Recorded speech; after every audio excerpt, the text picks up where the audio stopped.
BJP का एक deputy CM है अखिलेश पर कर रहा था वार, तो शिवपाल आए मैदान में उड़ा दी धज्जियां। उस डिप्टी सीएम की वजह से योगी है परेशान, शिवपाल से मांगी माफी, एक झटके में कर दिया न्याय। अखिलेश यादव की बातें ला रही है सैलाब, सच्चाई का मुकाबला करने को है तैयार। शिवपाल यादव का गुस्सा 7वें आसमान पर। राजनीति को विरासत समझ बैठे हैं, भ्रष्टाचार को सियासत समझ बैठे हैं। सत्ता के नशे में इतने चूर है ये नेता कि देश को अपनी रियासत समझ बैठे हैं। एक था राजा और उसके कई सारे मंत्री थे और कई सारे सैनिक थे, और उस राजा ने सोच रखा था कि सारे मंत्री और सारे सैनिकों को मेरे जैसा बनाऊं। और जैसे जैसे समय निकलता गया वह मंत्री और सैनिक उस राजा जैसे ही बन गए। भले ही उनको कुछ पता न हो कि राजा क्या कर रहा है, लेकिन जैसे ही वह राजा बना दूसरों दलों के ऊपर झूठे बयानबाजी और आरोप लगा देते हैं।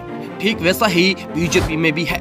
बीजेपी के दल में राजा नरेंद्र मोदी है तो मंत्रियों की लिस्ट बहुत लंबी चौड़ी है, लेकिन उन राजा और मंत्रियों का मुकाबला करने के लिए दूसरे दल भी कम नहीं है। इन दिनों चुनावी माहौल में बीजेपी और समाजवादी पार्टी आपस में भिड़ती हुई नजर आ रही है।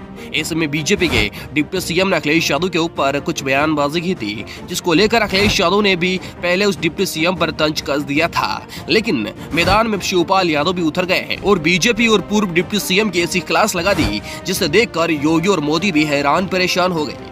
अखिलेश के खिलाफ सबसे बड़ी साजिश का हुआ पर्दाफाश, गलती से योगी के मंत्री ने ही उगल दिया सच। दरअसल हम बात कर रहे हैं डिप्टी सीएम केशव प्रसाद मौर्य की, जो कि इन दिनों समाजवादी पार्टी और अखिलेश यादव के ऊपर ताबड़तोड़ बयान दे रहे हैं, लेकिन उसके बदले में डिप्टी सीएम केशव प्रसाद मौर्य को अखिलेश यादव की ओर से बेइज्जती होना पड़ा और रही सही कसर योगी ने निकाल दी।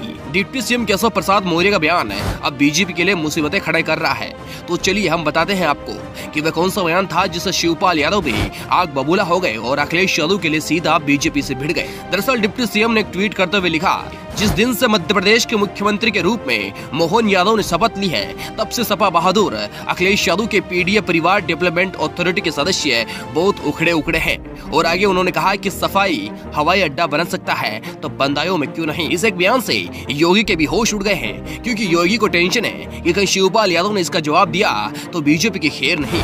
शायद योगी आदित्यनाथ की भविष्यवाणी सच हो गई और शिवपाल यादव ने डिप्टी सीएम केशव प्रसाद मौर्य के ट्वीट का ऐसा रिप्लाई दिया जिसे देखकर योगी तो योगी, मोदी भी सन्न रह गए। अखिलेश यादव ने तो पहले ही ट्वीट का रिप्लाई अपने अंदाज में कर दिया था, लेकिन शिवपाल यादव ने भी डिप्टी सीएम को नहीं छोड़ा और उन्होंने एक ट्वीट करते हुए लिखा कि हम समाजवादी लोग तो चाहते हैं कि उत्तर प्रदेश के सभी 75 जिलों में हवाई अड्डा बना दे, लेकिन उसके पहले आप कौशाम्बी में एक हवाई पट्टी तो बना दे, अगर आपकी सरकार में सुनी जा रही है तो। वैसे भी उत्तर प्रदेश की सड़क पर चलते हुए हवाई सफर का तो एहसास हो ही रहा है। इस एक ट्वीट से बीजेपी की नींद गायब हो गई और योगी आदित्यनाथ ने डिप्टी सीएम केशव प्रसाद मौर्य से ये अपील की कि चुनावी दौर में समाजवादी पार्टी के नेताओं से मत भिड़ो, वरना इसका नुकसान हमें ही उठाना पड़ेगा। डिप्टी सीएम केशव प्रसाद मौर्य और शिवपाल यादव के बारे में आप सभी लोगों का क्या कहना है, कमेंट बॉक्स में अपनी राय जरूर दें और वीडियो को लाइक जरूर कर दें।